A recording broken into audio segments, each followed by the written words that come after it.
Καλημέρα, Αγγελική. Καλημέρα, Τσάρλι. Τι κάνεις? Καλά, καλά, εσύ? Καλά, καλά. Ξέρεις ποιο είναι το καθήκον σου για σήμερα, έτσι? Εννοείται. Να μπουν όλοι οι κακοντημένοι στη φυλακή και να βλέπουν κάθε μέρα επιδείξεις μόδας.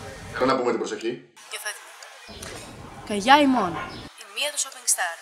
Αγιαστείτε το όνομά σου, ελθέτε βασιλεία σου ως τιμωρός και της πηγής. Τον Αρμάνι ημών το Πανάκριβο δώσ... Όπα, Τσάρλι σε κλείνω. Αγγελική, τι έγινε, με τρομάζεις? Είδα ένα κακοντημένο, who let the dogs out, μωρέ. Λοιπόν, σε κλείνω. Έλεγα το μαγαζί. Καλά, πάρε με τηλέφωνο μετά. Κύριε! Παρακαλώ. Το όνομά σου, παρακαλώ. Ελευθέρω μου, γιατί? Πήρα 35 ευρώ, δεν είναι τέλεια. Συλλαμβάνεστε. Παρντών. Αγγελική Γκίνη. Πρέσβυρα της μόδας. Καλά, κοπελιά. Αν μετρήσω μέχρι το 3 θα σε βάλουν όλοι οι μόδιστροι και οι designers στη φυλακή. Το λέμε. Γεια σας. Συνθοβολήσουνε. Ένα, ενάμιση.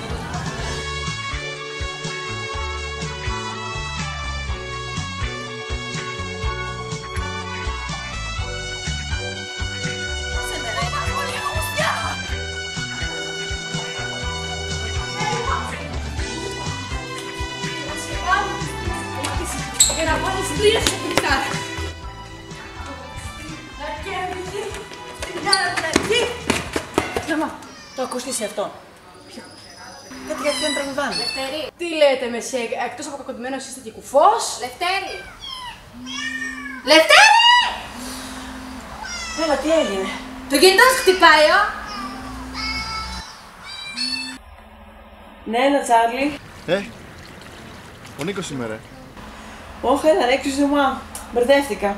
Είδα ένα όνειρο στο οποίο λέει ήσουνα στη φασονφύλαξ και μια Αγγελική με κυνηγούσε μέσα στα καντούνια επειδή ήμουν κακοντημένος και το ακόμα χειρότερο απ' όλα ήταν ότι ήμουν ακούρευτος.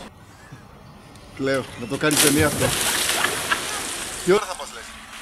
Βασικά τι ώρα είναι? 9:30. Τι? Πρέπει στη μισή ώρα να παραδώσεις εικασίες στη Συρίδου. Έλα, τα λέμε, bye!